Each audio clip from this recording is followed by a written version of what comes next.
Hello, Lizzie. Hiya, how are you? You're a lot earlier than I am today. Hope you had a lovely evening.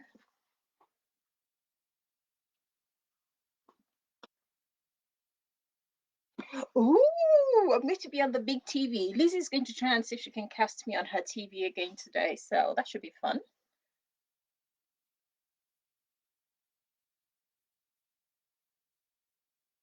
So we'll just wait and see if we get some more people in to join us, and then we will start. I hope you all had fun yesterday. I know that that was the boring part, having to cut the pieces and interface the pieces. Yes, it goes on and on and on, and it's almost like forever, but it's one of the essential parts of what we need to do. So hopefully everything should go fine. And Lizzie's on the ball. Tea's all prepped. Every single thing is ready to go. My son has no exams today, so there's no bursting in through the door. And he knows I'm busy, so he's not going to come in or do anything. And he's shy anyway, so you won't see him in front of a camera. But yes, we're just waiting for a few people. Oh yes, Lisa, we can have a good natter if nobody else shows up. But I'm sure a few other people will sort of like join us very soon. And if you're joining us, please pop in a hello or a hi or a wave or something so we know that you're there. And once I know that we have a few people on, I shall start.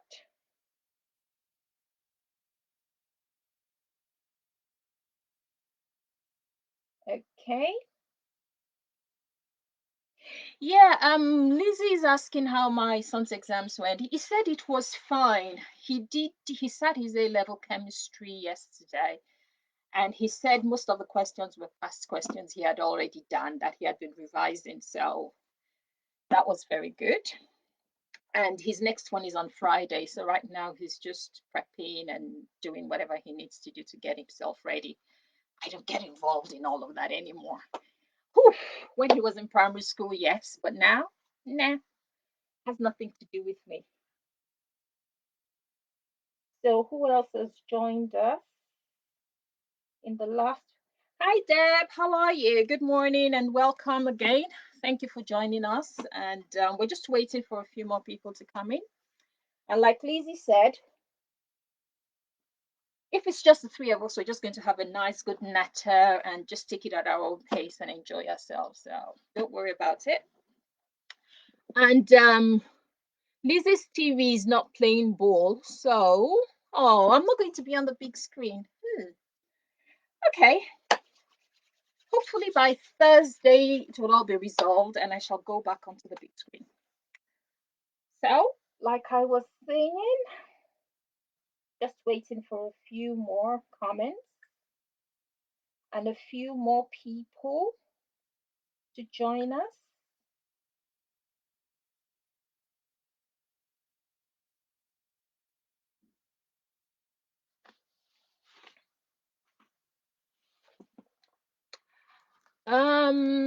Okay, so when it's 5 minutes past, which is another 2 minutes, I'll just start from where we stopped. And hopefully then more people will join us as I natter along. So today, like I said yesterday, I'm using a machine that I've had for close to 4 years, and it's been hiding in its box, as in I just never ever took it out of its box. I bought it. My old one went in for a service, and while I was nosing around like I normally do, like we all do, I just saw this one and I'm like, oh, there's a new model. And they were like, yes, and it's got lots of fantastic features.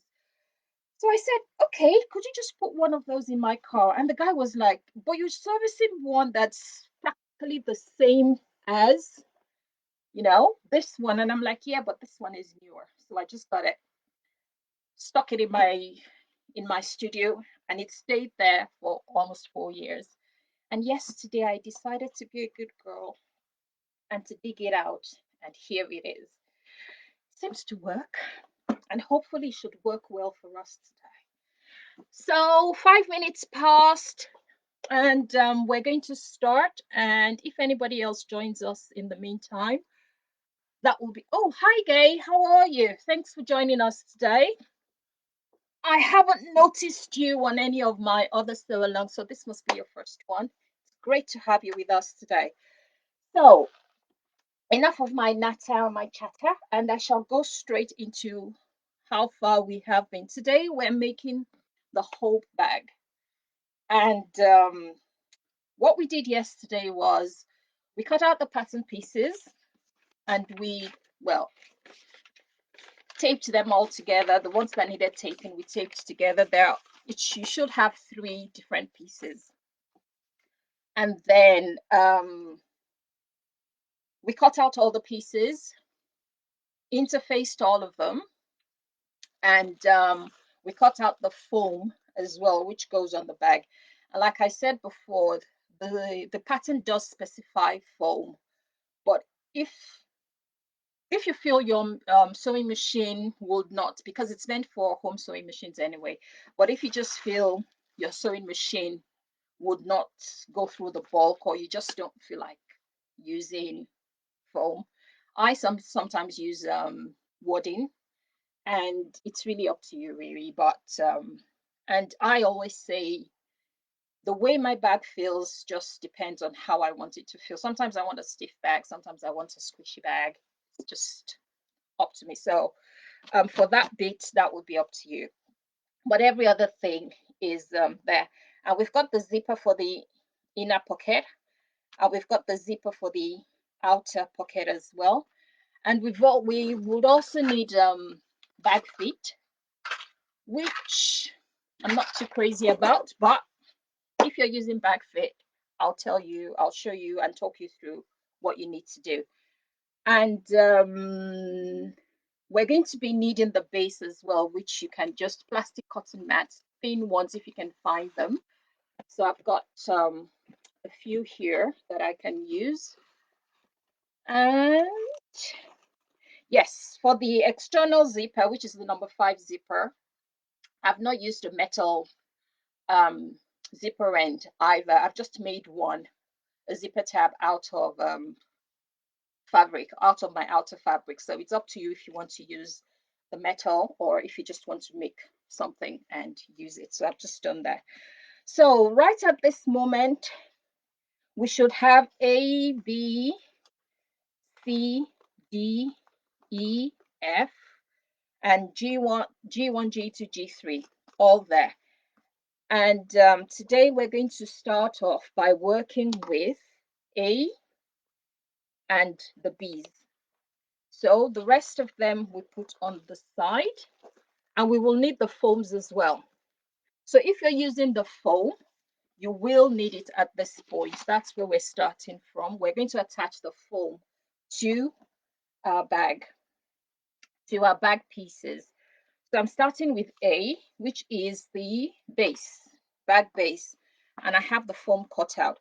Though I'm using fusible foam, I shall not be fusing it on. I shall be sewing it on because foam has a tendency, with me anyway, that's something I've found out. It just has a tendency of doing whatever it likes. It has a tendency of folding up or just scrunching up. So what I do is I pin it,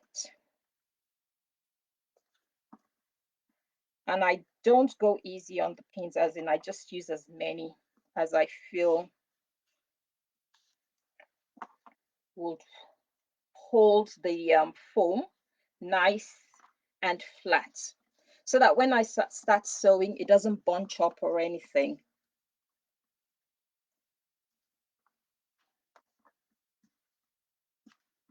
Please bear in mind that once we sew the foam on, we're going to be trimming the seam allowance, so that so this is what I mean. If you look there now, you can see, although I've sort of tried to make it nice and flat, You can still see some tiny little bumps there, which I really tend not to like very much.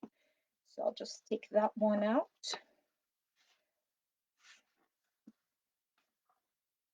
And then go from the top. Okay.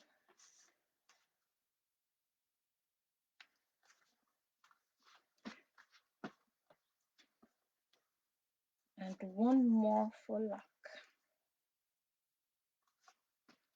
Okay, so what we're going to do is we're going to sew round with a 1/4 inch seam allowance. Make sure you're sewing like, you know, your fabric, using your fabric as a guideline and not the foam itself, because I've cut the foam bigger anyway. So just 1/4 inch all the way around. And I will foam these ones as well before we start.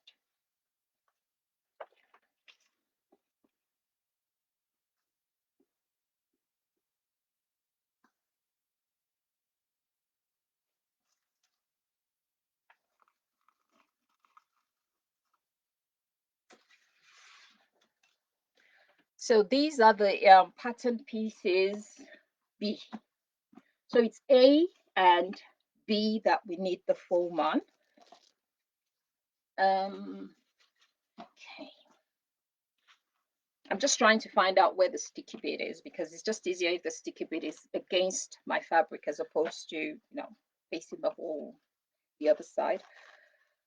So we position that on nicely, and we're going to sew around this one too, 1/4 inch seam allowance all the way around. And once we've done that, we're going to trim the seam allowance.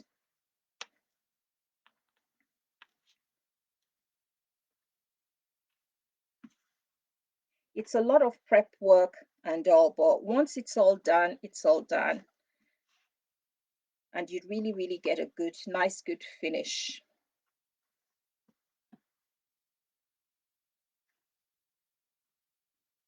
And like I said, the interfacing I used is the Sew Fuse from Castine. Yep, Castine handcrafted. And I'm still loving it, honestly, because I just love the way it feels and everything. It really feels great compared to the normal G700 we use here in the UK.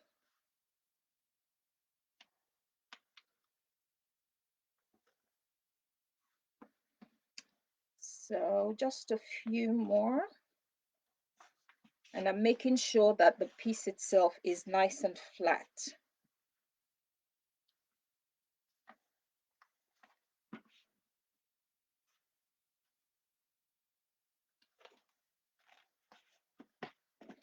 Okay, so that's the second one.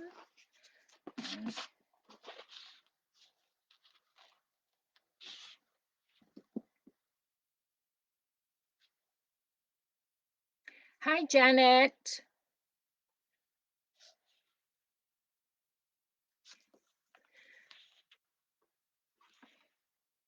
And thank you, Gay, for joining us. Honestly, it's just us sewing, doing what we love to do best. There's no pressure, there's no nothing. You can always go back and watch the videos because they'll be up somewhere on the web, on the Mrs. H website. Some yeah, the sewing inspiration group, it'll be there, and it'll be on YouTube as well. So feel free to go back and watch it again in case there's something you've missed. And if you just want to watch it all the way through first before you sort of decide to, you know, have a go at it, that's up to you as well. But it's just sewing and having fun while doing it, just enjoying what you do. And we also love to see whatever it is you've made. Every single make is unique in its own special way. I don't expect every single person to make things in exactly the same way. We're all different, and what we put into what we make is always different. So I always just like seeing all the different variations and the personal bits and pieces that we put into the things we make. Okay, so there all pinned, we're now going to brave the new sewing machine. Okay, I hope you're all wishing me luck at this stage. Let's do the small one first. And like I said, it's 1/4 of an inch all the way around, and then we're going to trim the seam allowance.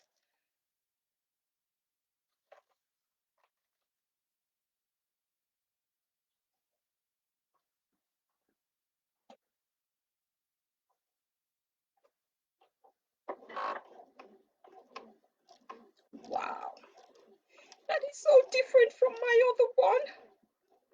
Okay, that's too slow.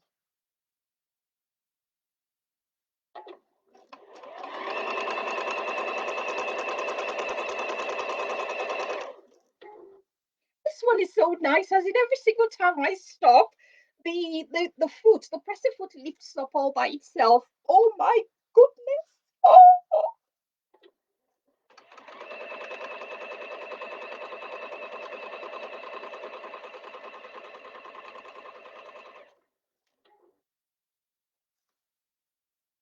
Don't worry about me. I go crazy about sewing machines all the time.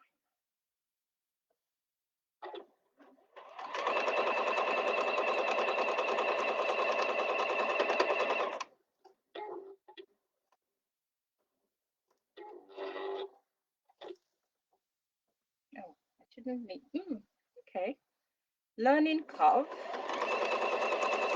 So if it lifts up by itself, then I should not need to lift the presser foot at the back. But because I'm so used to doing that on the other one, it's like, it's just automatic. But this is really nice.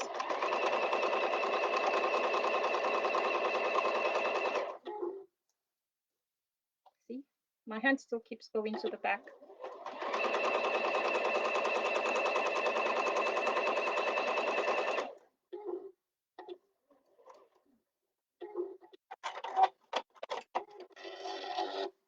Ooh. Okay, so when you cut the thread with this one, the foot automatically lifts. Oh my god, I've been missing out. Oh goodness gracious me.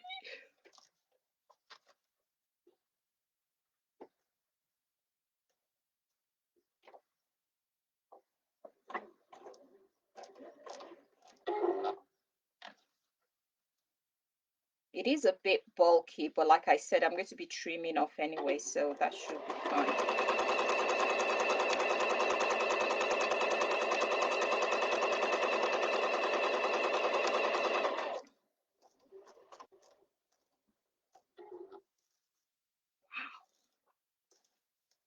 Okay. I needed to do that, it's a bit high.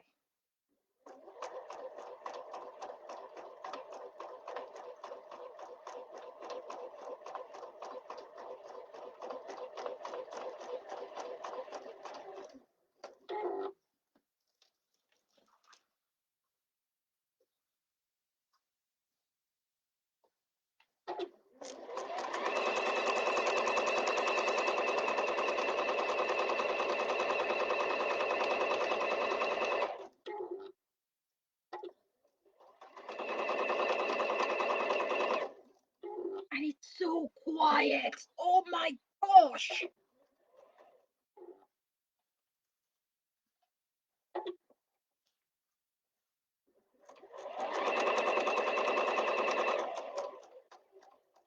So all we're doing at this point is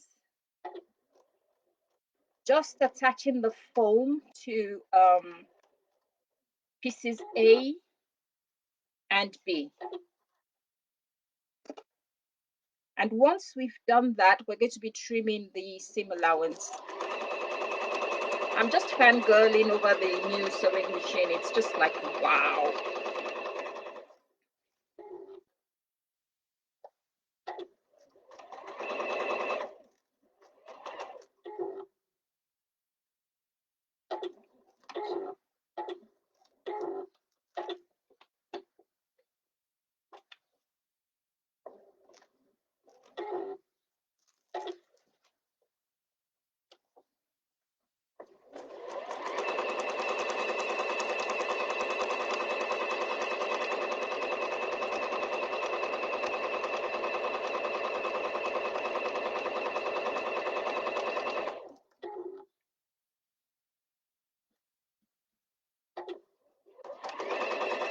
And another thing you've got to remember is that I'm using Ankara wax fabric, and I'm using quilting cotton to bake this. Monica on Sunday will be showing us a hack of how to make this, I think, with vinyl, because although the pattern was originally written for regular cotton fabric, some people have been brave enough and they've sort of like, you know, made it in other things. So Monica on Sunday and Monday, 16th and 17th, she's going to have a sew along where she's going to explain how she does it and show you how to do that as well. So if that's what you're planning to use, you can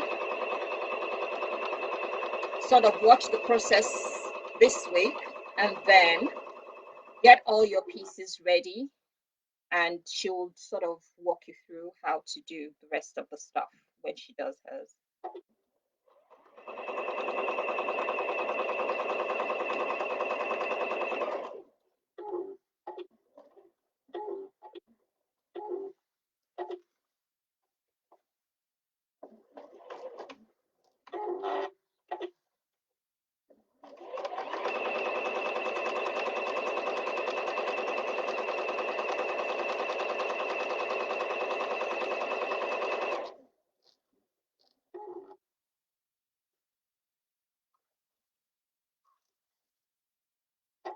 Okay.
I still don't understand how this sewing machine functions 100%, but at the moment it's nice and cool. So there, we're done.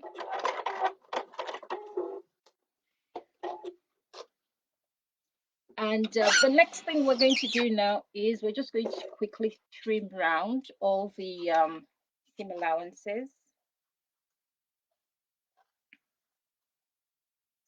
So what we're trying to do is reduce the bulk on the foam on the seams. So what we're doing is just cutting into as close as we can to the fabric, to the sewing line that we've made, so that when we do finally join them together, it's a lot easier. I have all the lights on in my studio at the moment. It's like Janet.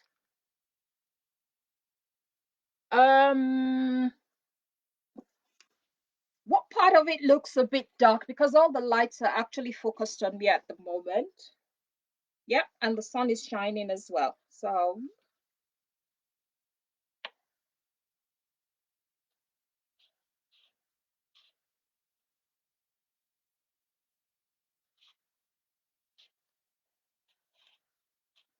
please, you don't make sure you don't snip into your stitches, or you don't cut into your fabric, your outer fabric, because you don't want to have to start all over again.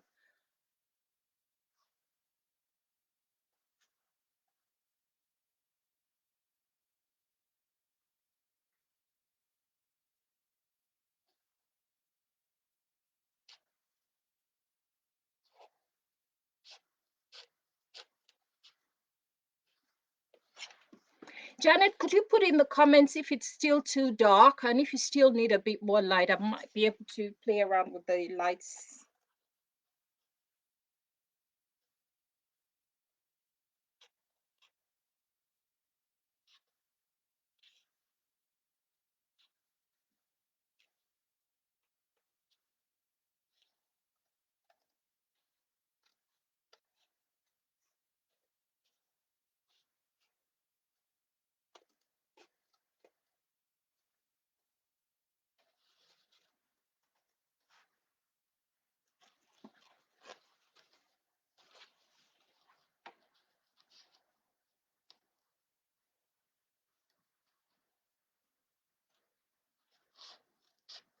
So we're just trimming into the seam allowance now. And there are different ways people do this. It's just that this is the easiest way for me.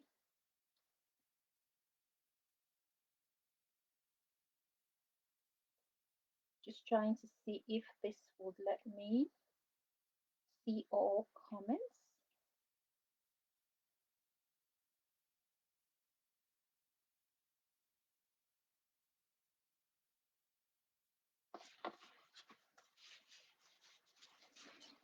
Okay, so we just keep trimming. Just going through the comments to see if there's anything I need to answer as I do this, because technically I should be able to talk and do this, though it is tricky. And the seam allowance is only 1/4 of an inch. I guess that is where my problem stems from, because I don't want to cut the wrong thing.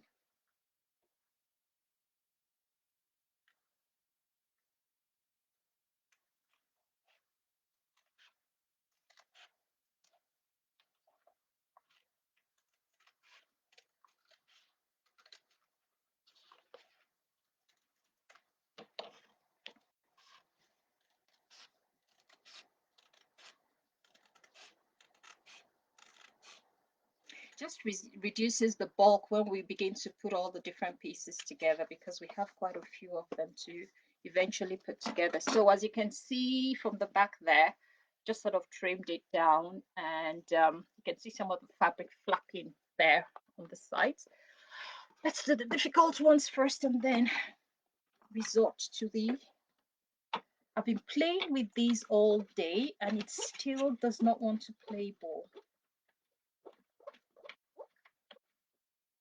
Okay, looks better.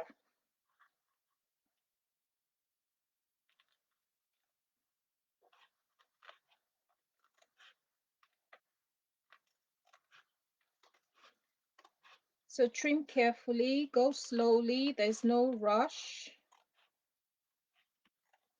As long as you get it right, that's the main thing.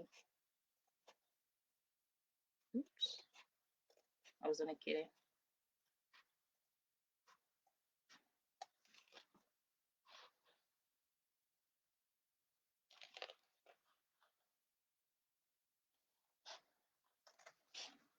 Okay.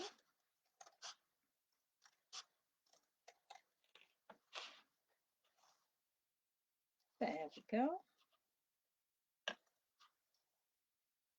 Now, because this one has lots of twists and turns, like I call them, it's not just a straight cut. It's just have to be that teeny weeny bit more careful doing that.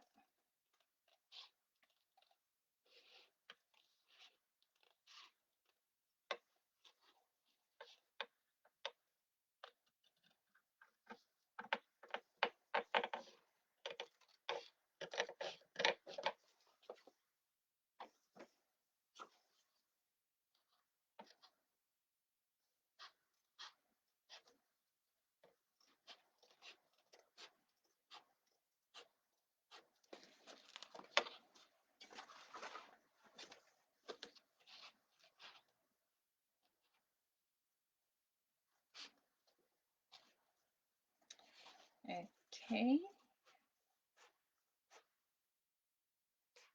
second part of piece B should be done now.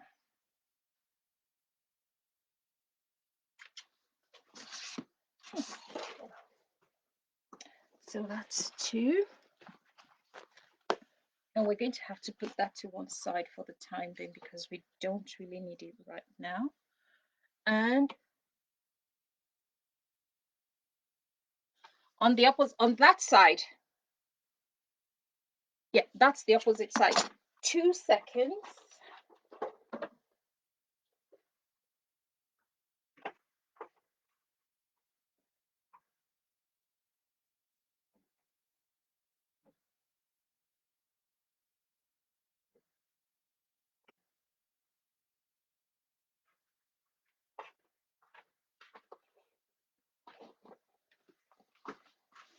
Now I can't see.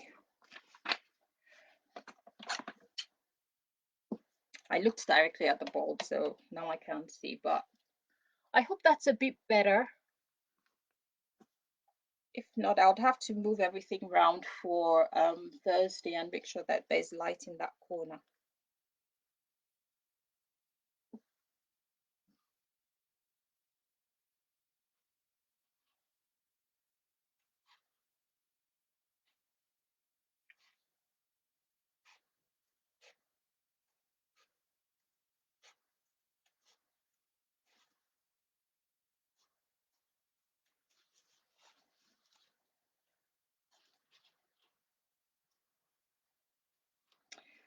Okay, that would almost be done. And once this is done, we're just going to focus on the lining and try and get the pockets in.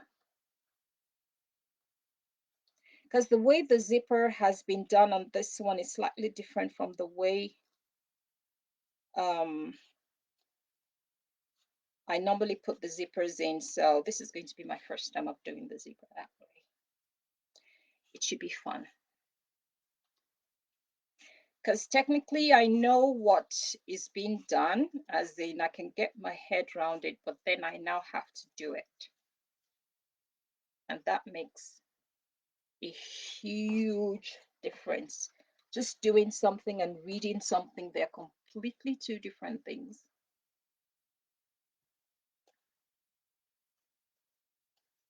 Okay, just a little bit more off of there. And voila, c'est fait. So that's the foam attached to piece A and the 2 piece Bs. So now what we're going to do is we're going to move on to the lining. And for the lining,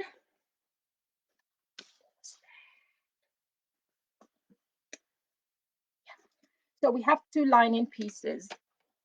Not yet. So we have 2 lining pieces interfaced nicely. So we need to take one of them.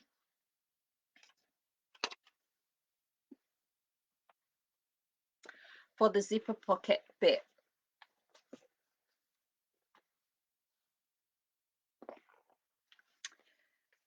We're going to need G1, which is this nice thin one, thin strip, and then we're going to need G2 and G3. So we'll be predominantly working with those. I know last time we did the zipper.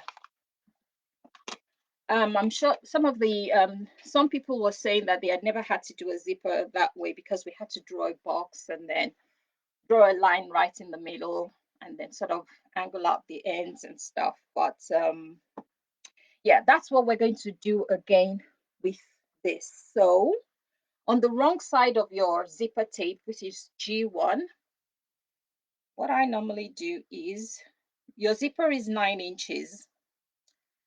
So the first thing I do is I find the center there, that way, and I find the center that way as well.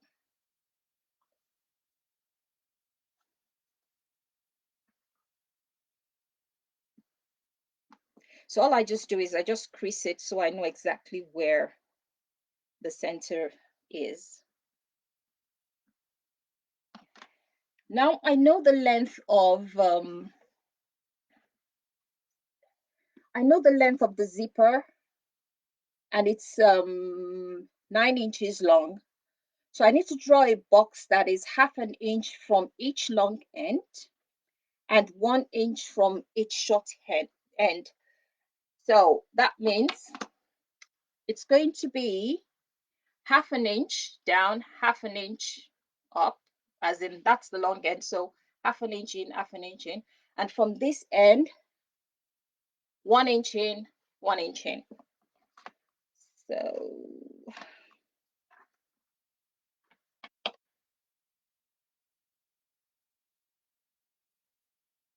and through, well, doing all of that, technically it should still give me, yeah, it should still give me 9. So if I place that right in the middle,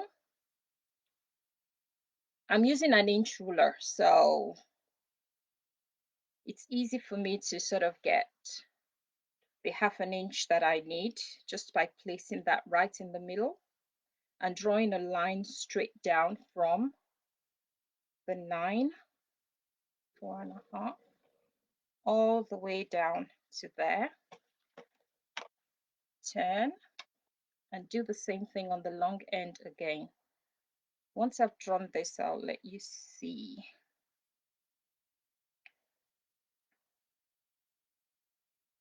So that's 4.5.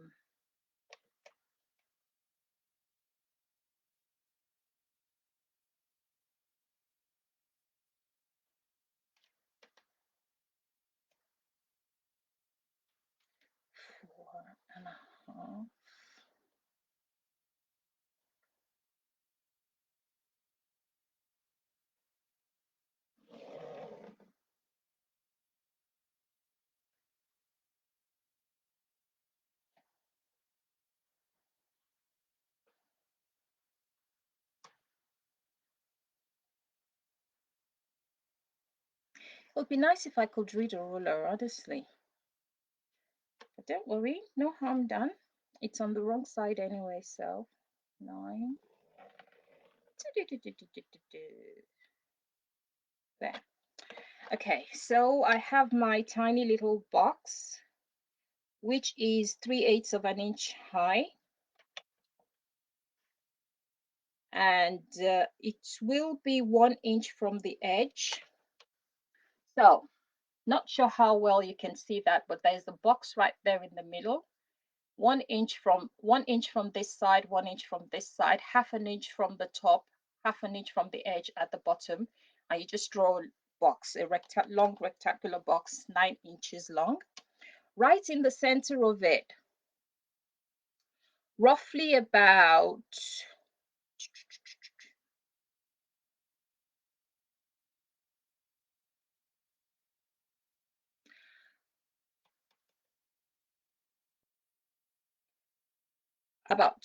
about a quarter or 3/8 of an inch from the end, you can you start drawing a line from the end of the box itself, not from, from the end of the box. So that's about a quarter of an inch. You draw a straight line down the center.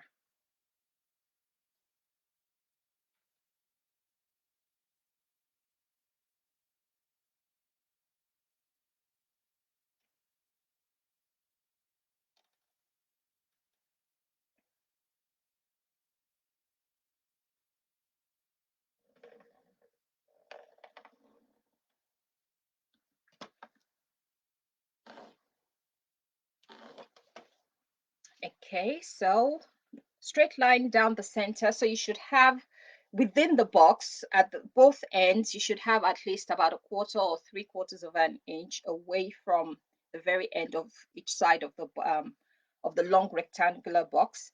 And then from that point, you just draw lines into the corners. So it's going to be like a Y shape.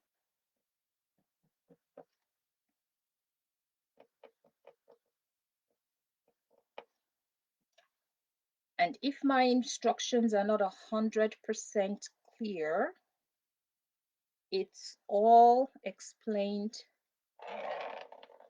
in the book. So technically, I've tried to make the line a bit darker so you can actually see what I'm doing. So you should have a box, a long rectangular box, 9 inches long, and a line in the middle, plus the little lines on the side that form sort of like a Y shape at the end. Okay. And next thing is we're going to take our one of our lining fabrics.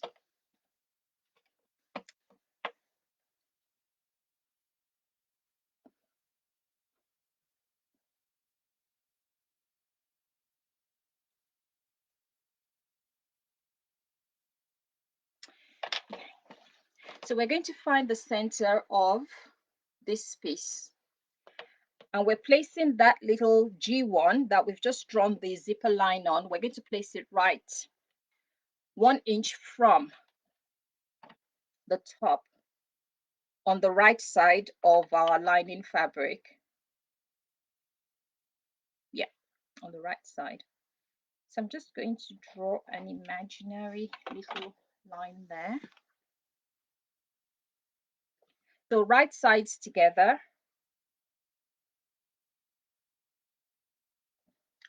on it. Yeah. And make sure it's 1 inch from the very, very top of it.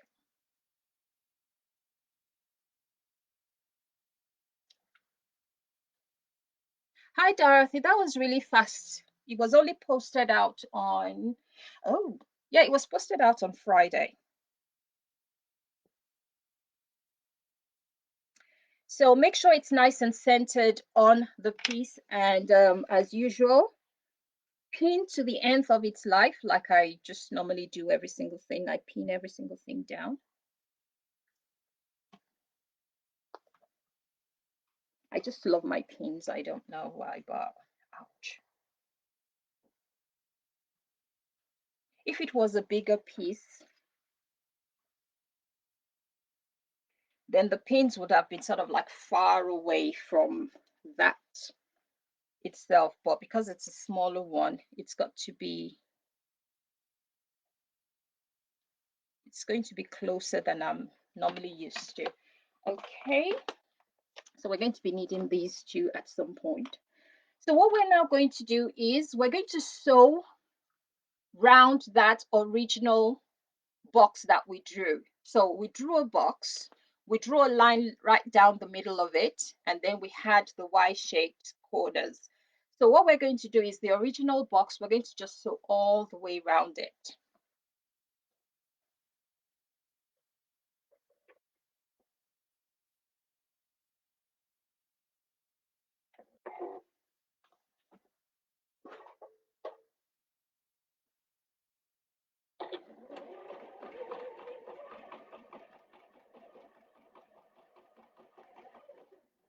This bit is the bit I know that I can do easily. Yeah, but the next bit is going to be a learning curve for us all.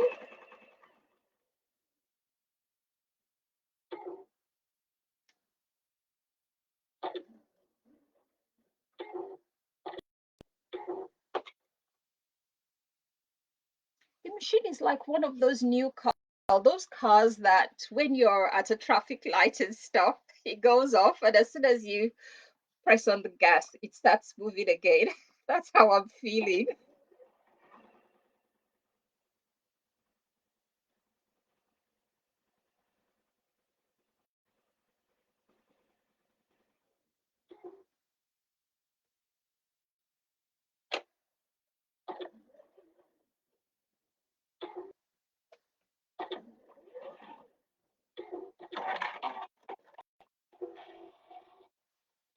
Ooh, like that sound. Okay, so that has been sewn down now, and so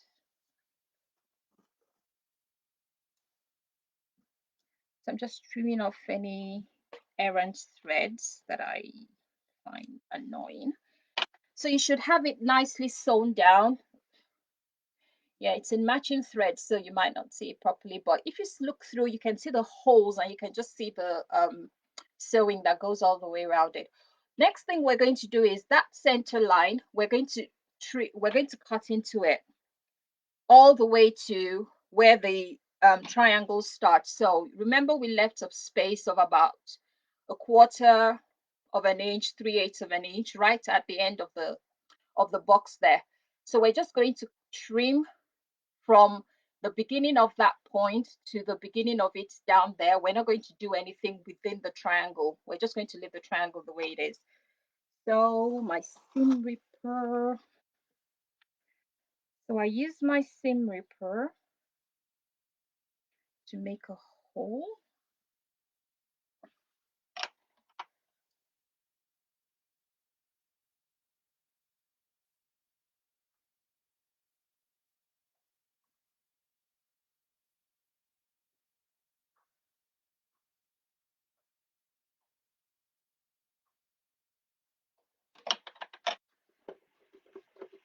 It's going to take me forever to use that one, so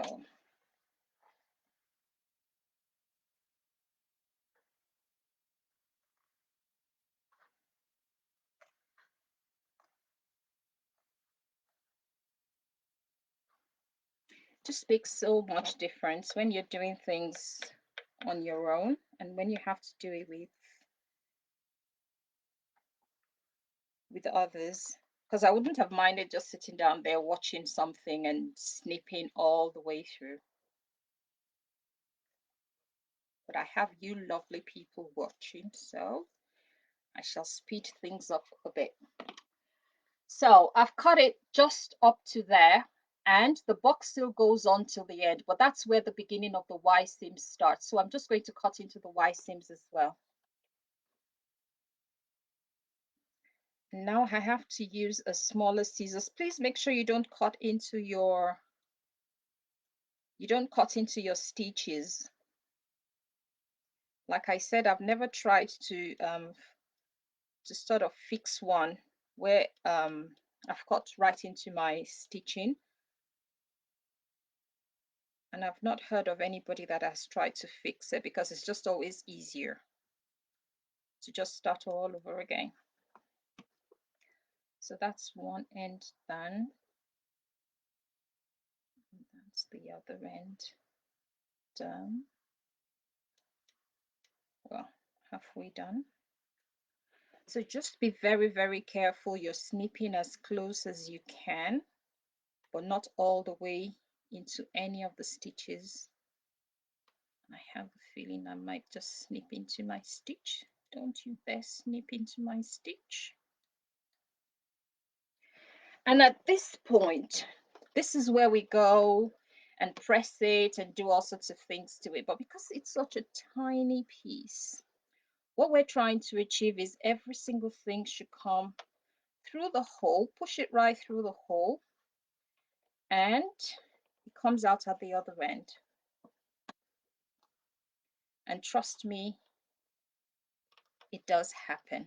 Don't worry, I'll still go press it because it needs to be pressed so it's nice and flat.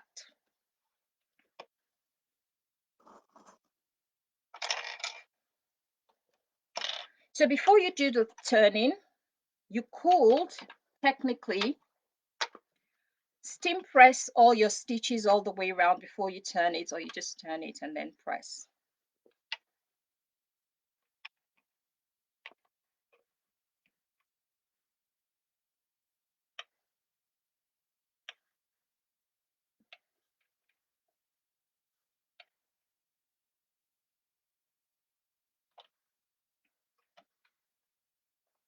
I'm really, really loving the interfacing. Honestly, it's so, so nice.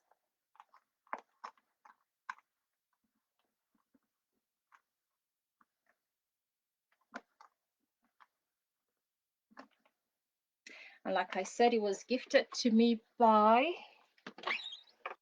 Samantha, who got it from Casting in the US. We don't have it in the UK yet.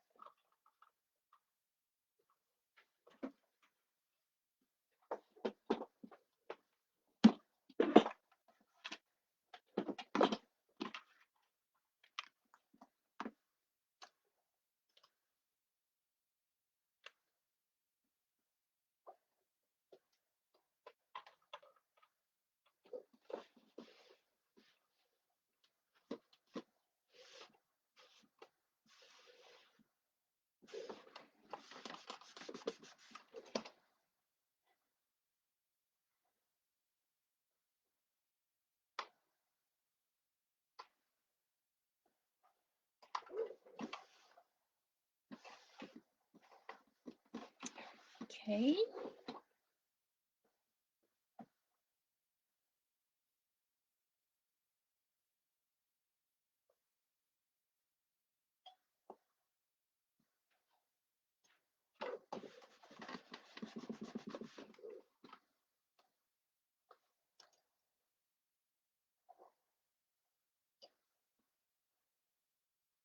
So all we're doing is just to have a window where our zip is going to show up once we've made it. So normally we will do this, place the zipper on there and then sort of attach it down, but this is a slightly different method.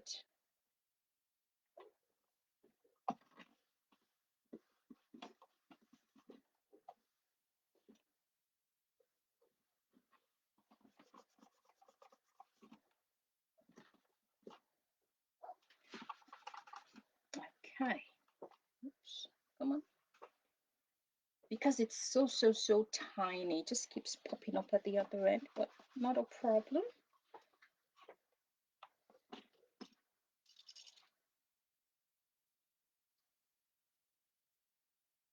So I'm just going to use the clips to hold it down while we do the rest of the pocket.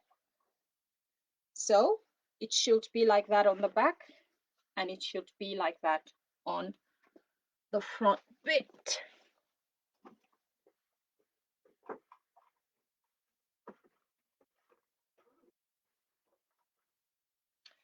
So the next thing we're going to do is, done that, we've got that.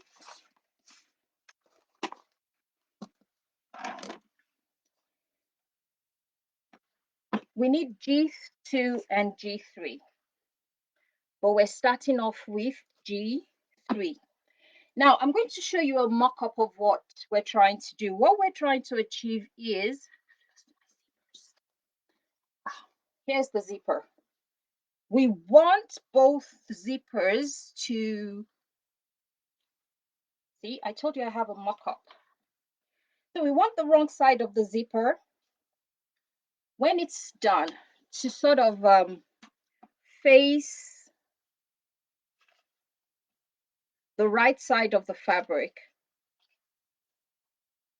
So it's going to be something like, so you can see that's the right side of the zipper facing outwards, but the two pieces of the pocket pieces are going to be on either side of it, and the fabrics, the pocket pieces, are going to be facing each other.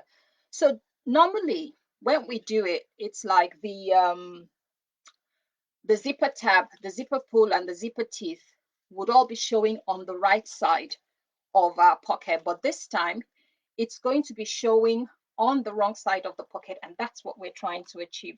So the first thing we need to do is get our G3. Good thing I haven't removed the labels. Start off with G3. And if you've got double-sided tape, now would be a good time to bring it out. I don't use double-sided tape because I just find it easier to pin and sew. It's just the way I've always done it. And so you have your G3, right side up, facing you. And then you want to take your zipper with the pull to the right-hand side. Yep.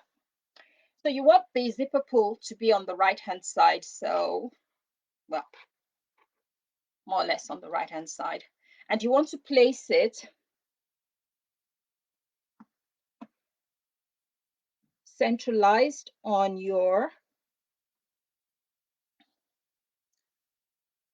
the G3 fabric. So I'm just going to find the center of that.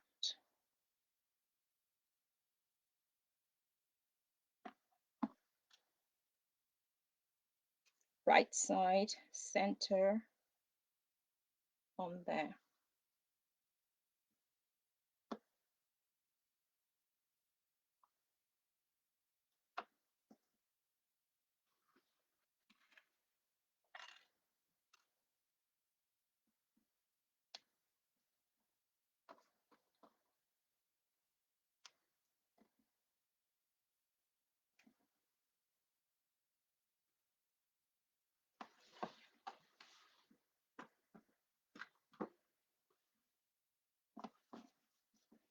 So as you can see, that's the right side of G3. Yep. And the zipper is centralized on the top edge. So the top edge of my zipper lines up with the top edge of my G3, and it's pinned down that way. So what I'm going to do is I'm just going to sew a scant quarter of an inch down that line to start with.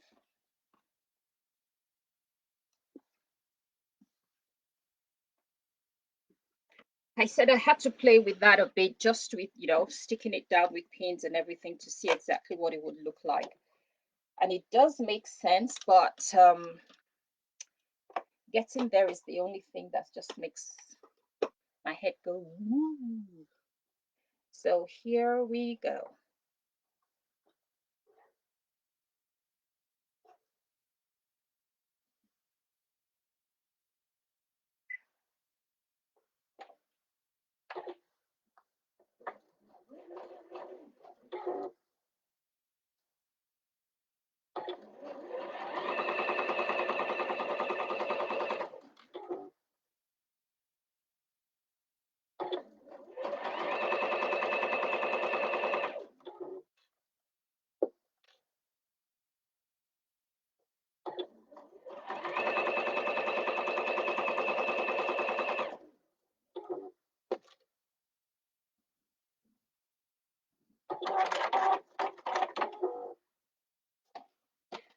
So once that is sewn down, we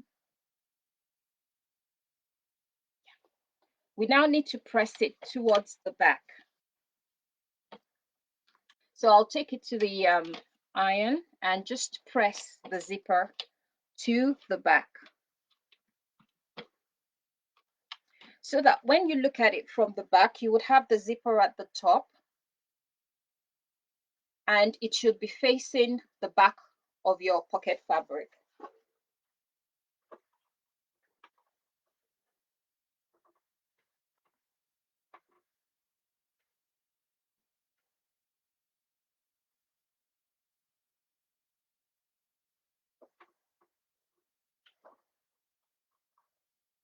So looking like that. Now we need to take our G2 and we need to add another double-sided tape on. So the double-sided tape just holds it in place while you sew.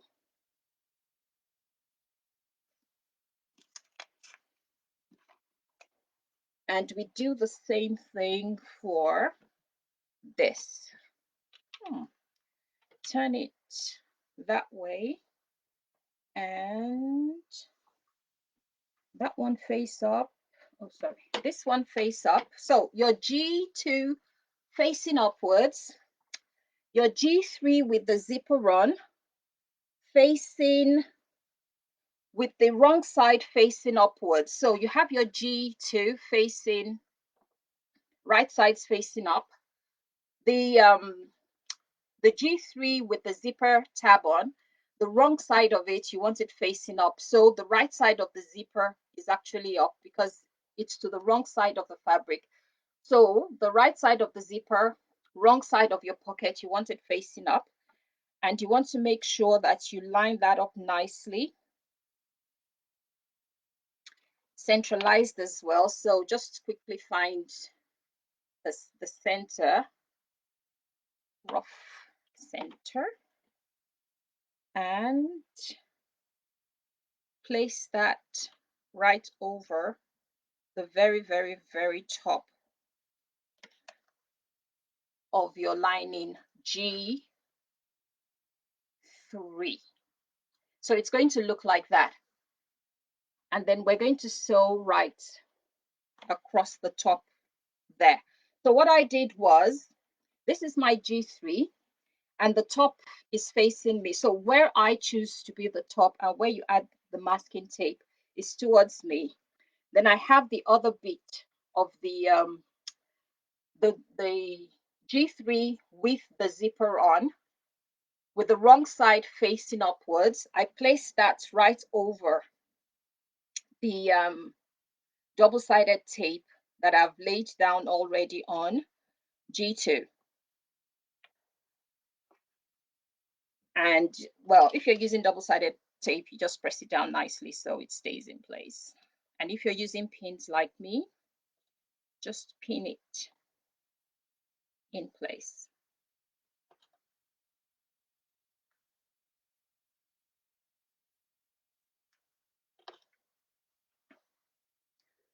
So it's going to, so you'd have both, so you'd have the right sides looking that way. You're going to have the wrong sides this way and that way, with the zip facing the right side but showing on the wrong side of the fabric. Is that clear to everybody, or would you like me to go over that? Hi Michelle, you're fine. We've only just started. Just for you, we've only just started.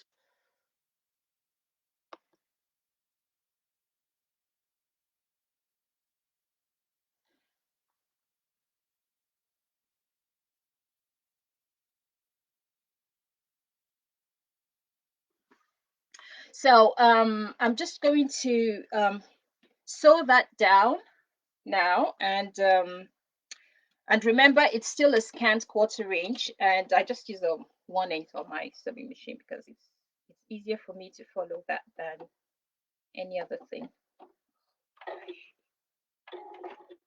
Okay.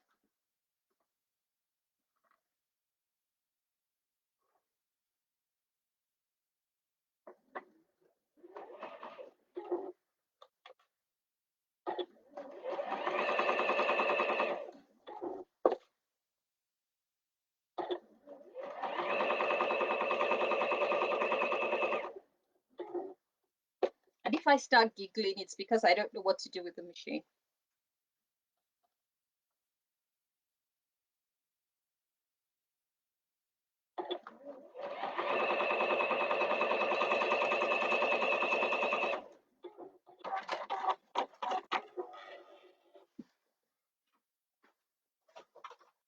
So I'll go press this down as well. And just while I'm getting ready to do that, you can see how the zipper looks. So that's the right side of the zipper pocket. You can see those are the right sides of the fabric.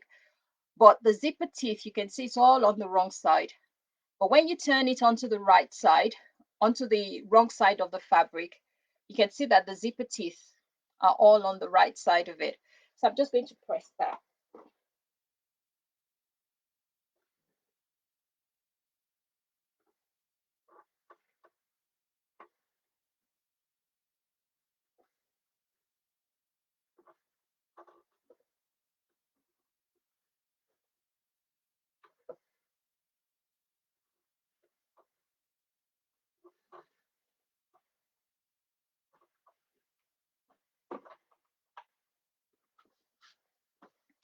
So that has been pressed, and it looks like that now. So the next thing we're doing is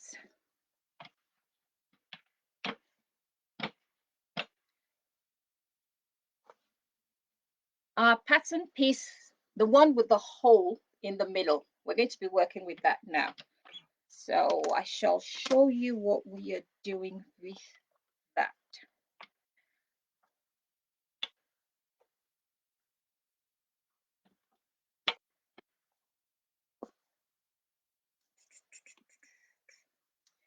Okay, so you turn your pocket piece to the wrong side, as in, you can do it in two ways.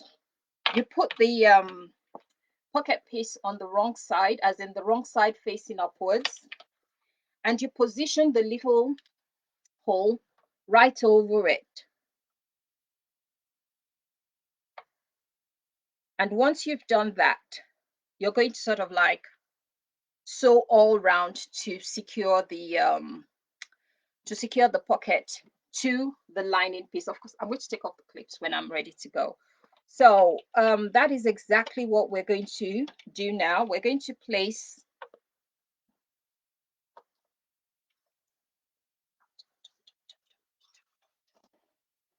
so you can do it that way, or you can turn the lining piece with the wrong side facing upwards, and with the pattern piece, zipper to the right hand side, place it nicely and make sure it's centered within the zipper hole. Please feel free to use double-sided tape to sort of hold it down again if you want to. But like I said, I hate zipper tape. I hate double-sided tape. Don't know why, but I've got loads of it for quilting, which I've never ever used. And because I never use them for quilting, I just don't bother. So we position that nicely over our zipper. And if you've got a zipper foot, now would be a good time to swap it. To swap your regular foot for the zipper foot. So I'm just going to pin this down, then I will show you what it looks like. Like I said, I've never had to attach a pocket this way, so I'm learning at the same time as everybody how to do this. I've seen it being done, but I've just never ever done it.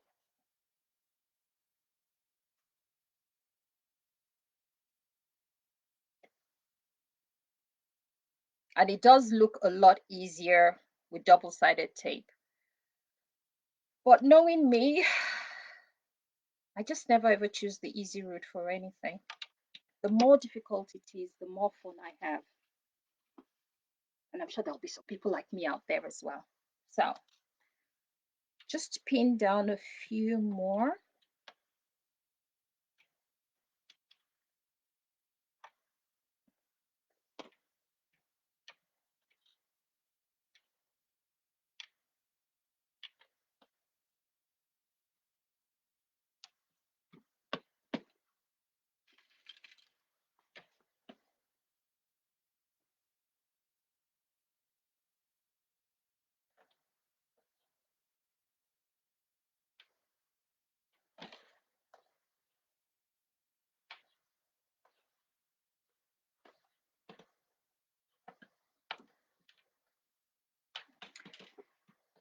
It's just a bit too, okay.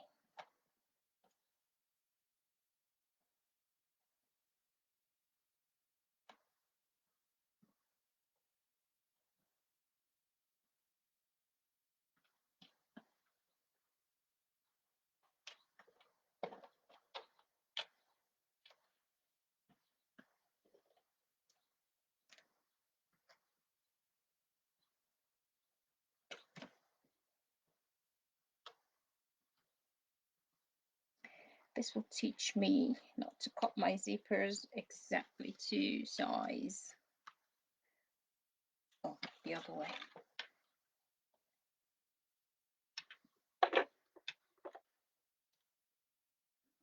Yep, that works better.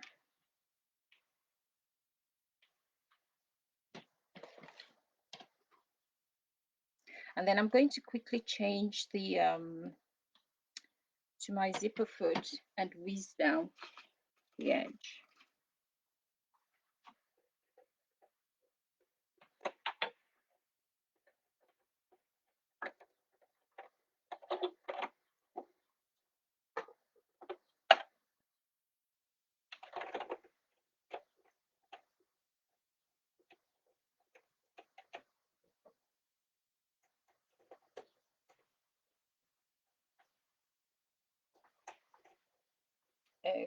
Okay.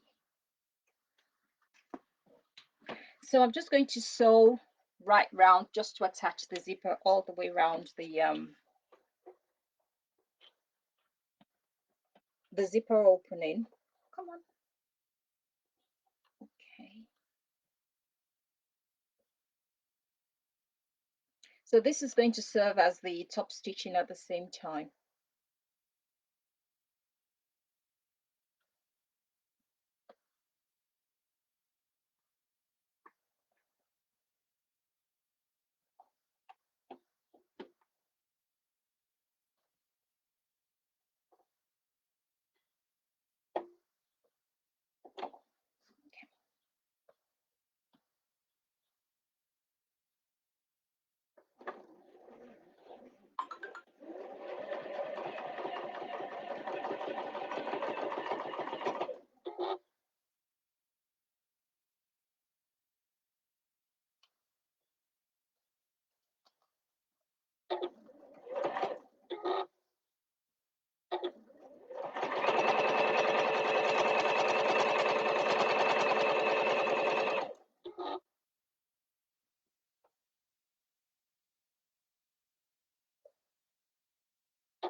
So we're just sewing around the box of the to attach the zipper.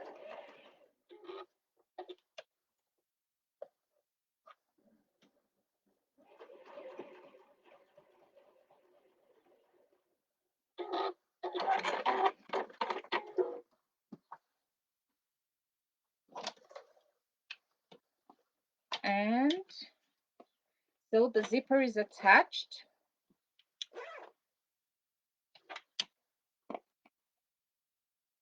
And the next thing we're going to do is, so as you can see, the zipper is nicely attached there. We're going to bring the top down to meet the bottom.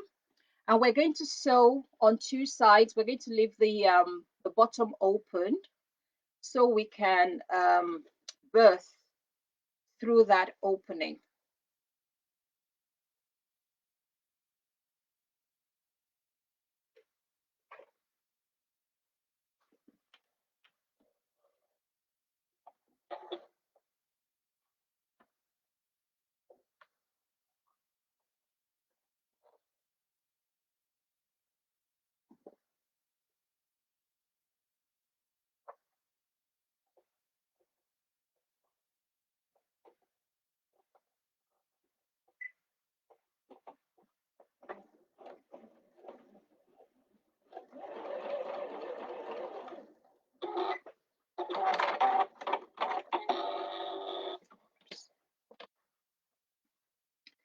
So we're going to sew that together all the way. Pins, pins, pins, pins.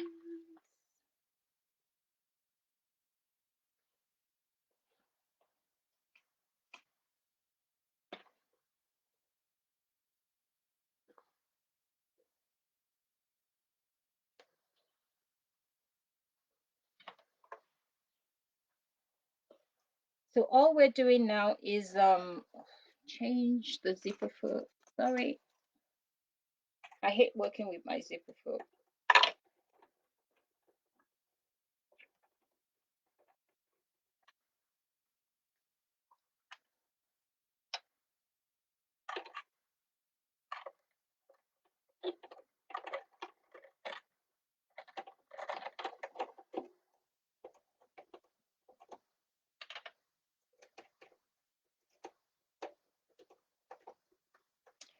Okay.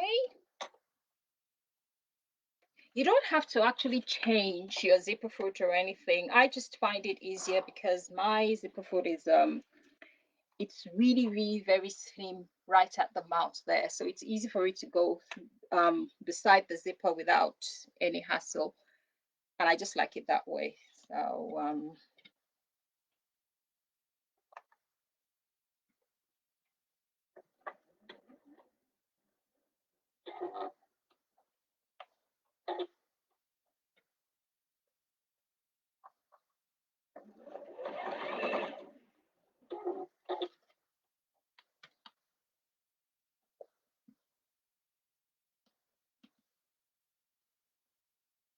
So make sure you don't catch the lining, and we're just sewing every single the sides of the pocket down.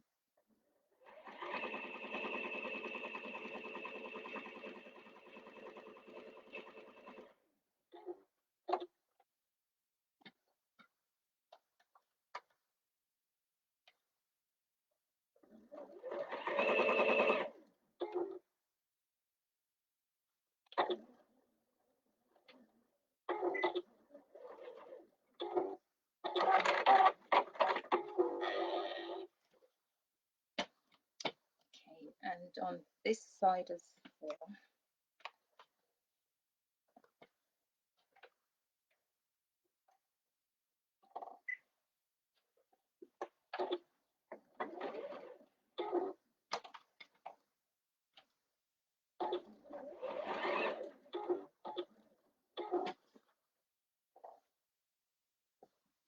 Please, please, please don't catch your lining. It's not going to be funny.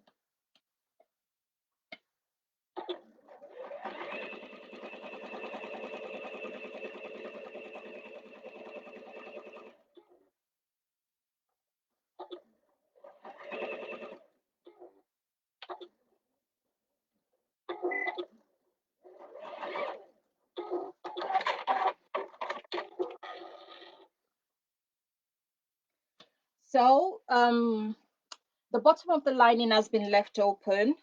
Please, please, please make sure you, oh, I think I cut the lining on that one. I will just quickly, where's my finger? Yep, cut the lining. I said don't touch the lining, and I cut the lining. There we go.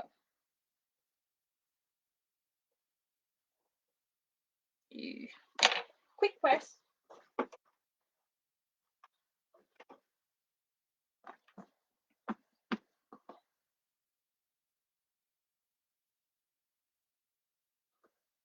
Oh, how could I have got?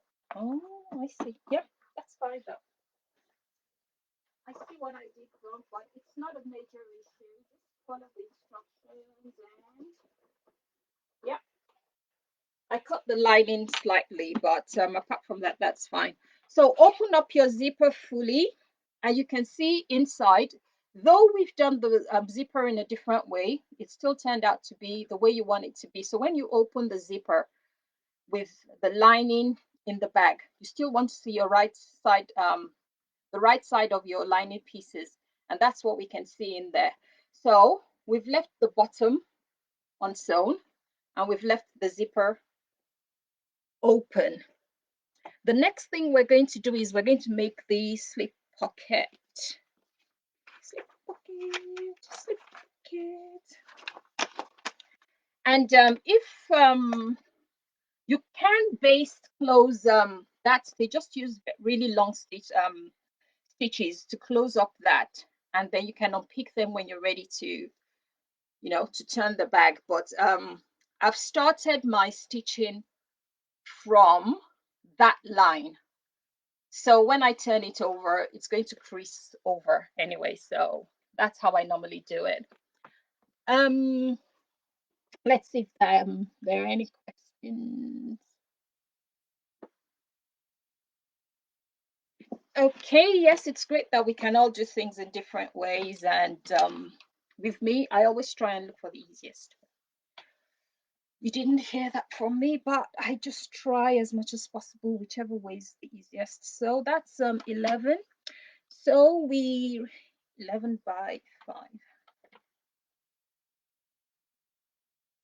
So we take our lining piece, which is F, and we have a long side and we have a short side. So we need to fold it in half, so that the longest side, we fold it, the short side in half. So we're going to have half of the short side, and then the long side is still going to be whatever the original long side is meant to be, which is why I was measuring it. So we fold that in half. So fold lengthwise, so you have the full, yep. So you have the full width, and then the height is the one that's sort of like halved. So that's it, full width, which is what we cut out originally, by half of the height. And like every other whatever, we just sew round and turn it around, like we do for every other pocket we have to do.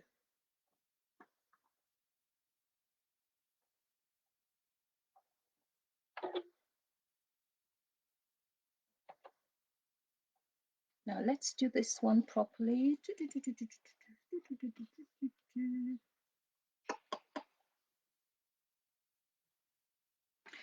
Okay.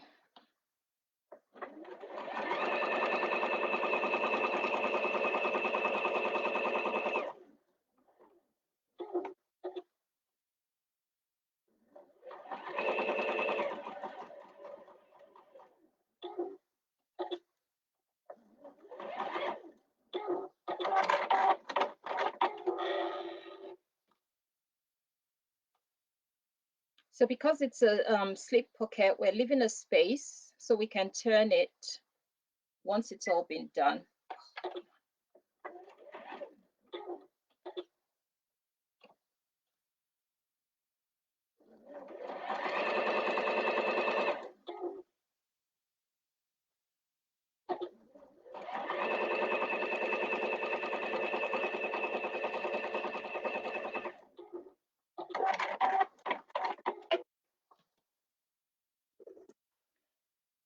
we're going to trim the edges and make sure it's nice and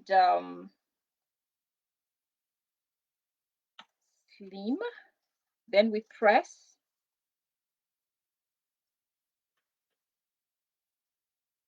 And then turn it right side out.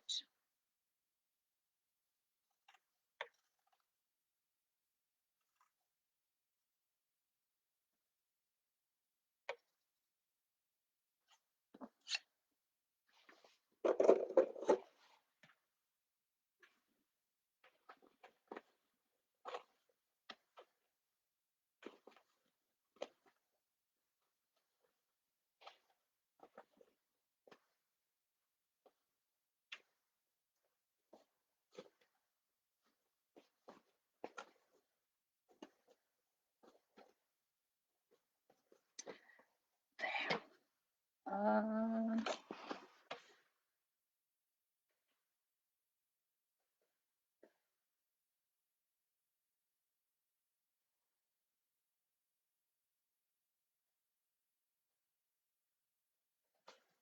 So push, you can use either a crochet needle, chopping sticks, or anything you have to hand. I normally use a pencil, the butt of a pencil, to push out all the corners to make sure that they're nice and that all the seam allowances are nicely out. So we're going to press that, and we're going to top stitch the folded edge right down there by 1/8 of an inch. So because of the way I start sewing from the long end and then I go the way I want to go. You can see all I've just done is turned it, but all the seam allowances are folded in nicely.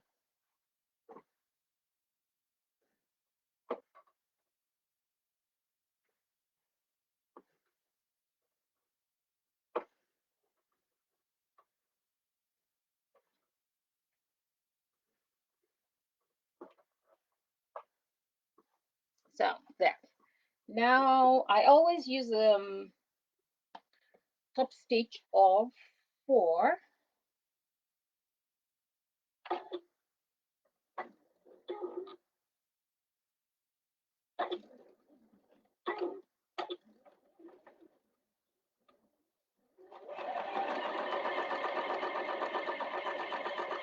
And I'm top stitching on the folded edge, not on the open end, because once we put the once we sew the pocket onto the lining piece, we're going to close up that stitch. So we now take the second lining piece, find the center of it,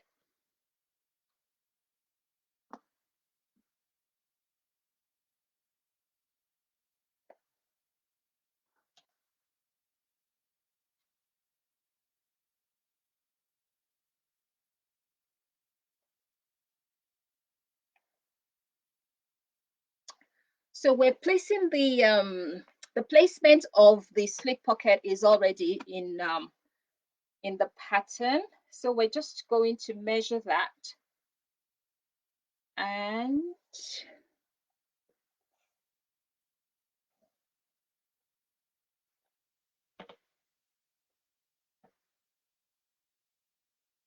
so that's the top end. That's the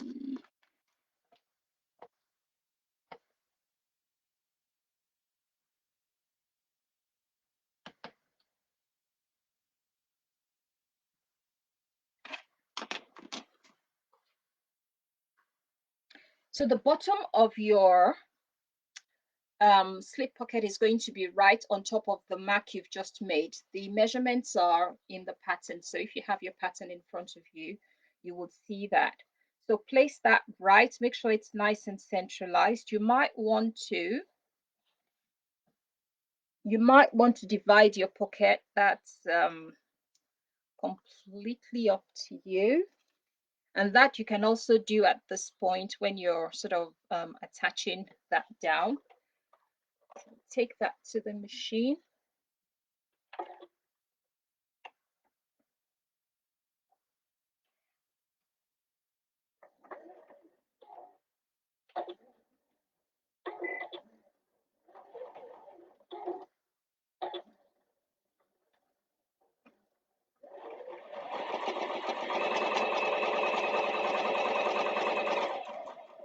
So while we're doing this, that's the turning hole is going to be closed off as we attach the slip pocket down. So bear that in mind.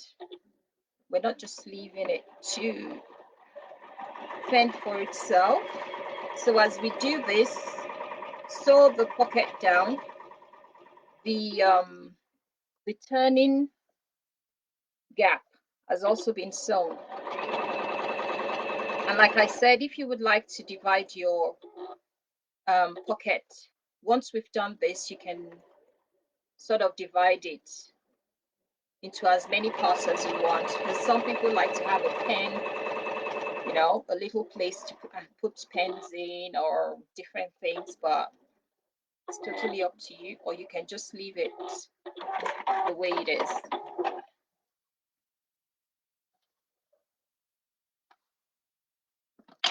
So that is the pocket attached, and I haven't sewn the pocket shut because I know I do that sometimes. So I have first lining piece with the zipper, and the zipper open, the bottom of the zipper pocket opened, and I have the other lining piece with the slip pocket facing the right way. Yep, there. So the next thing we're going to do is we're going to prepare our zipper. We're going to attach the zipper closure. Okay, and to do that, I already have my needle and thread, my little thimble on the side. So we need to prepare the zipper, and the way to do that is, okay, I did that earlier. You come down and then you fold. What we're trying to do is make it nice and neat at the top. So it's going to be, the zipper's facing me right now. You can do it from, just a second, I can't see that very well.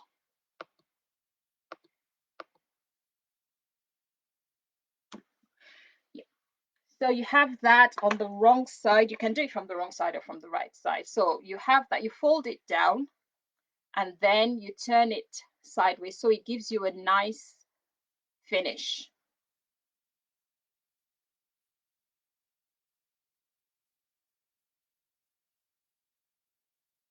So you fold the edge. Does it say how much you need to fold it? Not really, no. So you fold it down, and then that tiny piece, you bring it up and fold it towards the left, because I'm doing the left side, and you get this nice curved finish up there. Now I know it's a bit, I'm showing you from the back because I think it makes more sense when you do it from, when you look at it from the back. So this is the front of your zipper, and that's the back. So you fold it towards the back, and then the folded piece towards the back, you move it to your left, just the bit that you folded, move it slightly to your left, and you've got the zipper that curves nicely towards your left. And this is where we just quickly tack it down so it stays in place.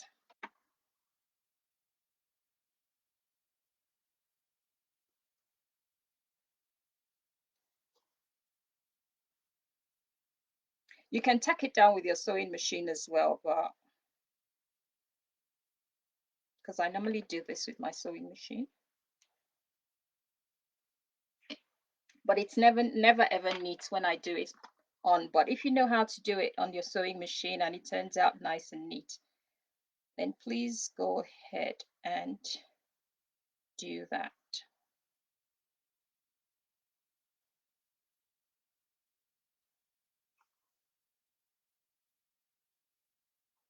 So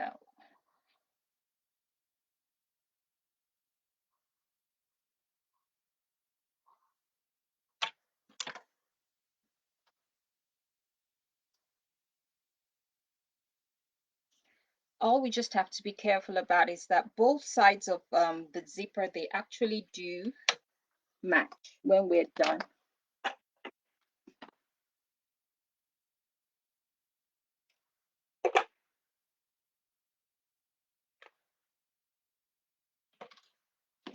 And then on the second side as well, we're going to turn it down, up a bit, up a bit.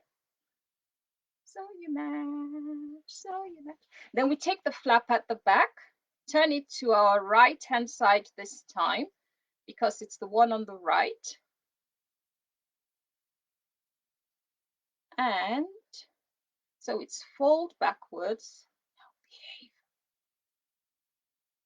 Take the folded piece, and I think the reason why this is doing this is because it's a number five zipper as opposed to the number 3.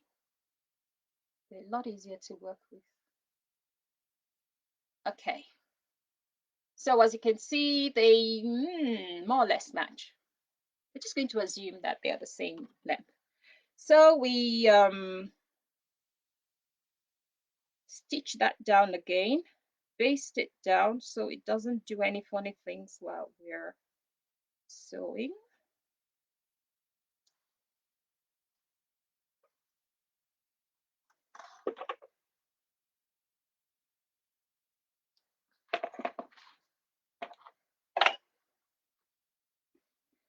And so we have the 2 zippers prepared. So you can see from the front of the zipper, the right one curves to the right, the left one curves to the left. Did that make sense to everybody, or would you like me to go over that slower? Just let me know, and I can always come back to it if you want me to.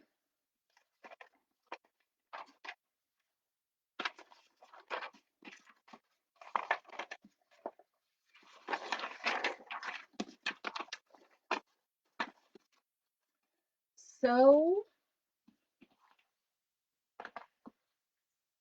we're working with top piece C now. So we're going to moving on to the main fabric. We've done every single thing we need to do with the lining, all done and dusted.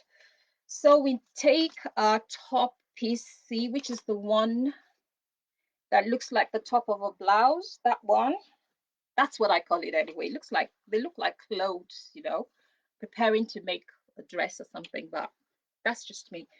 So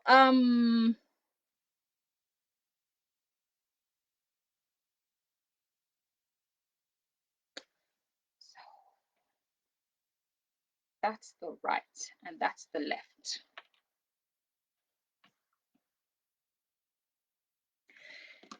Now we have to make marks because the zipper is not going to go all the way down. I think this is called the Butler method or something, but it's not going to go all the way down to the end of, you know, the piece. So what we want to do is mark our pieces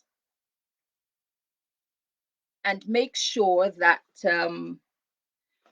yeah, mark our pieces and make sure we position every single thing correctly.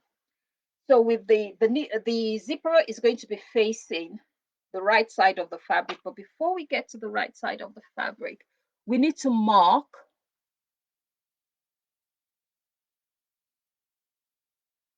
oh, did they lace color? Ooh, ooh, that is lovely. Okay,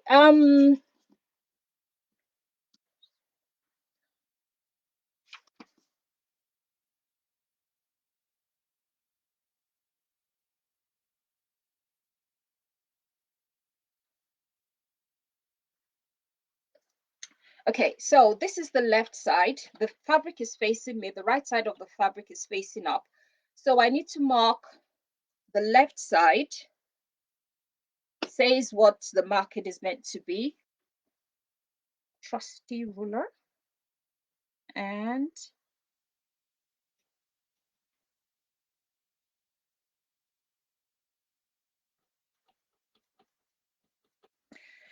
pencil doesn't work well on this fabric because it's really dark one too. Okay, so I've marked the 2 places. So with the zipper facing downwards, yeah. So that with the right side of the zipper, the tab side facing downwards and working with that edge. We're going to make sure that this, so if the zipper is facing away from you, the left hand part of the zipper is going to be placed on the bottom edge of our piece C. So you can run a double-sided tape down that end. Take your zipper. So if it's facing sideways with the zipper teeth facing outwards away from you, you want to work on that edge, the bottom edge, not the top edge. And you make sure that the first curve lines up nicely with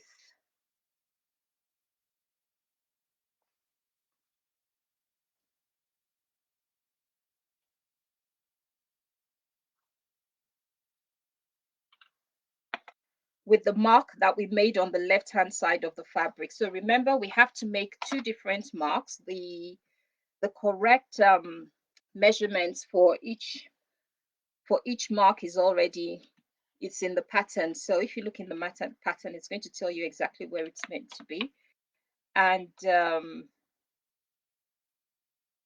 we pin all the way to the other mark that's on the right hand side. Remember, there was one mark on the left and there's another one on the right. So we keep pinning till we get to the one on the right.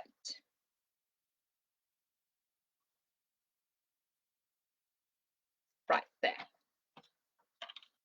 Just one more for luck.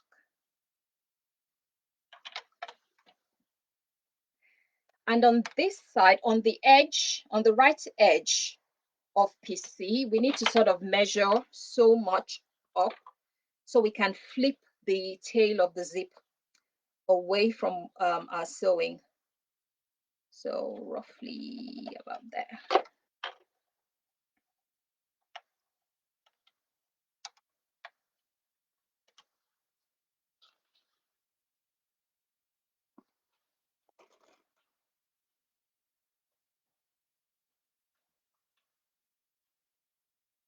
Sure it's all nice and smooth, so it comes down that way and roughly up there. I'm going to sew the tab down at some point, and once that has been done,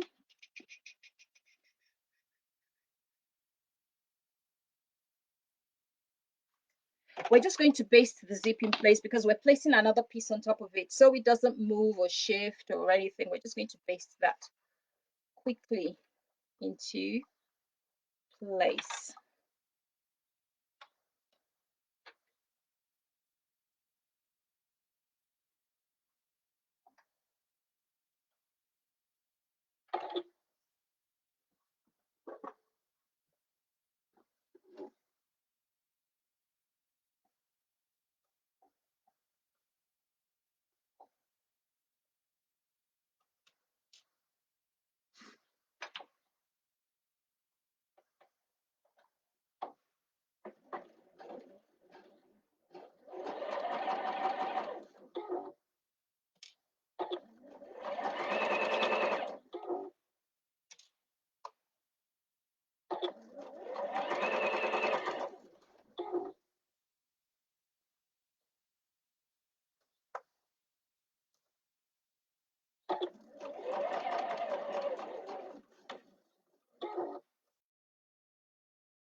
Okay, so as you can see, I've only just sort of sewn from, you can see there is a big gaping hole there. So I've just sewn from there to where the zipper ends, just up there.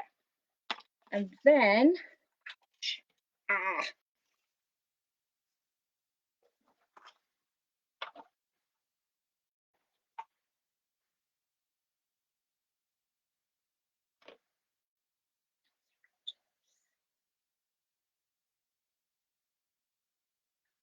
okay, because we're now attaching the this piece, we're going to be attaching it to one of the outer pieces. We need to add another piece of basting. If you're using basting tape, just add another one all the way from edge to edge, because we're going to be placing one of those right over the, oh, no, no, no, no, no, no, no, no, no. It goes on the lining. Just a second.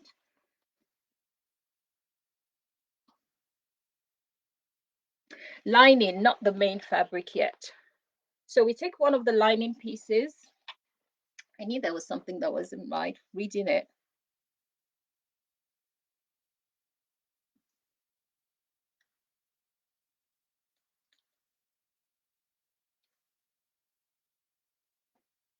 Okay. So what we're going to do now is this edge that's out of the way, it's still pinned away out of the way because we don't want it interfering with anything we're doing. So we're just pinning it completely out of the way. And that stays out of the way for now. It's better with that. And what we're going to do is we're going to attach this. So with the right sides together,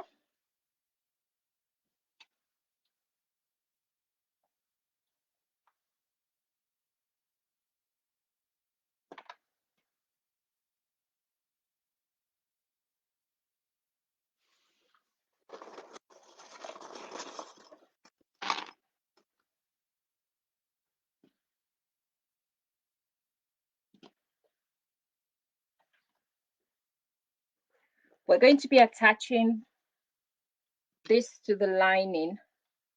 It's like attaching a yoke to a dress or something. But that's just me. I have to give things, context. And so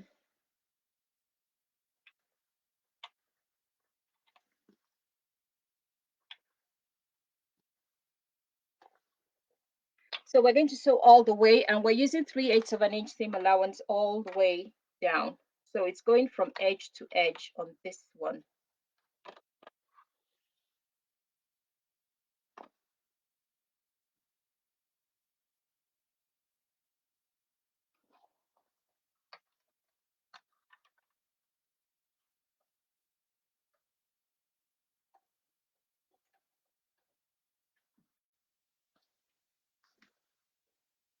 Okay, oops. Make sure you've changed it back to your normal sewing length because I always forget that.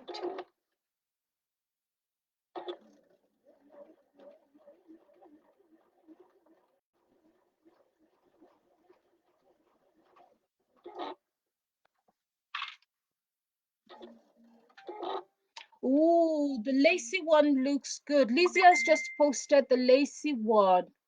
Oh, that looks lovely. Ooh. See, we have lots and lots and lots of ideas out there of all the different things we can do and all the different additions we can make to the Hope bag. It's just so lovely.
so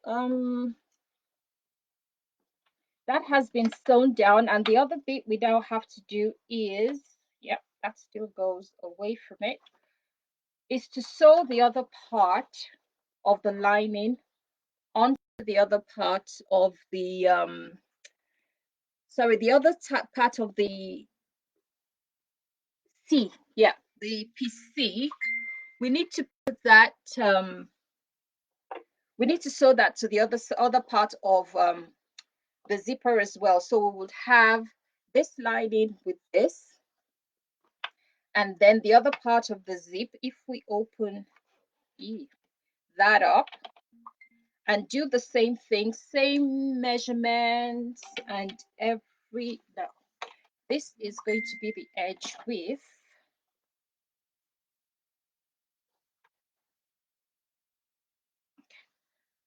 So it's going to be a well, the opposite of what we did with the other one. So if that stays that way, this is coming this way.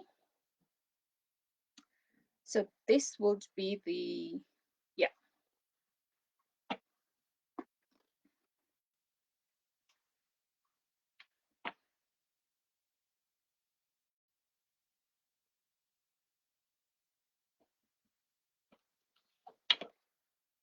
So if the left, there are two measurements there. There's one that says on the left-hand side, you do so much, and on the right-hand side, you do so much. This time it's going to be flipped over because they will end up facing each other. Yep.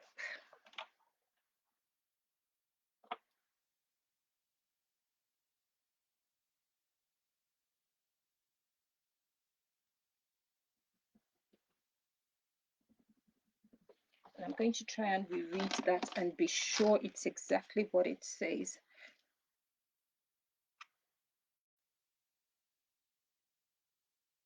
Yep, that's exactly. So flip the measurement. So on the first one, we had a shorter measurement on the left-hand side, and we had a larger measurement on the right-hand side.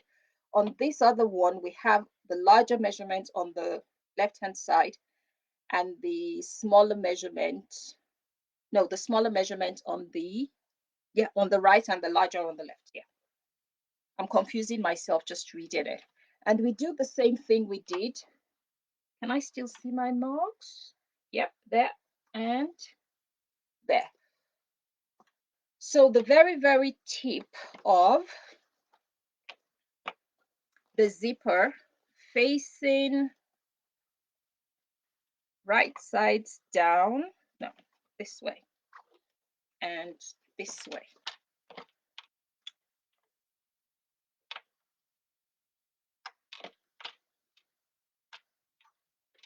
Where's my mark? There.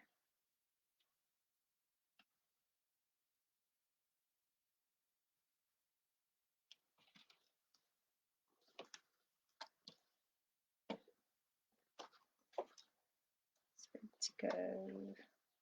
Sorry, I'm trying to just figure this out, and it's right side zipper facing downwards this way. That doesn't look like. Oh, actually, it does. Yeah, so that there. So the curved edge of the zipper stays on the part the shorter measurement. I think that's the easiest way to say that and to show that. And then the rest of it goes all the way, and we stop at exactly where, if I can find it. Gosh, this fabric is horrible with pencil. Should have known. Oh, found it.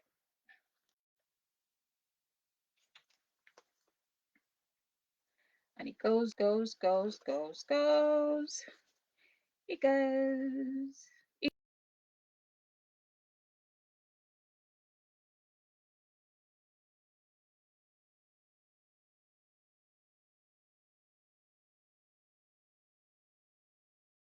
Perfect.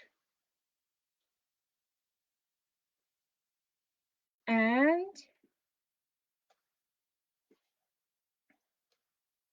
hopefully the zip ends should match up nicely. It's sew down, so it's going to open up.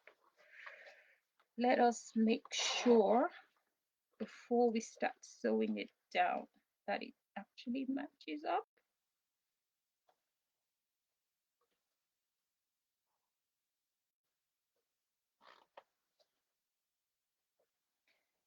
Yeah, it's like a nice match, so we're just going to sew that down. Fingers crossed, it should be all fine.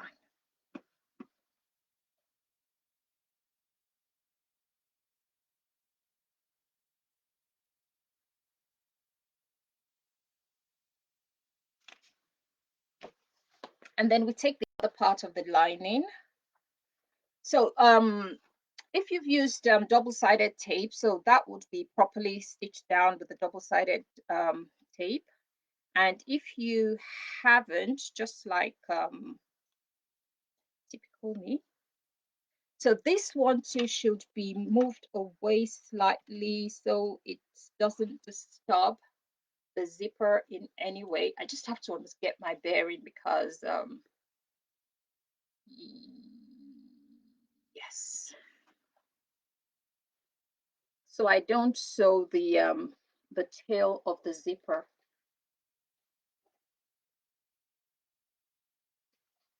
So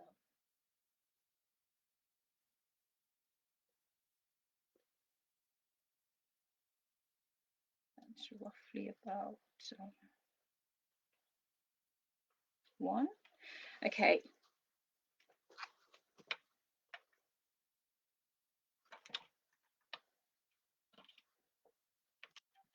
I'll just baste that down for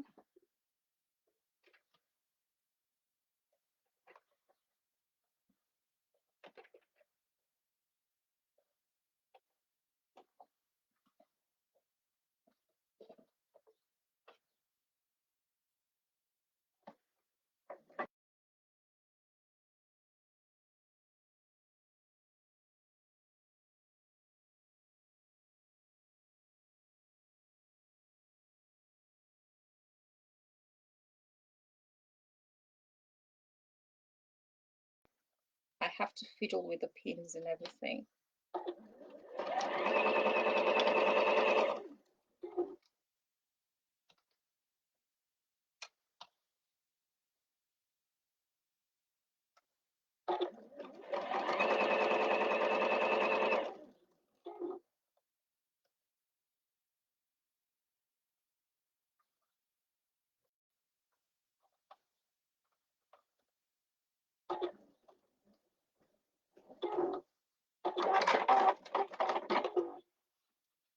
And the next thing we're going to do is we're going to attach that bit just as we did with, so we add the basting tape now all along the length of the yoke. I'm just going to call it the yoke now. And we're going to attach this other end of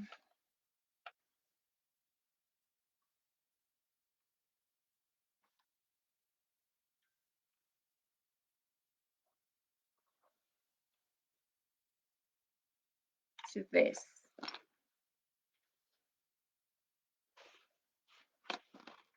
So it should end up being right sides together all the way to the end.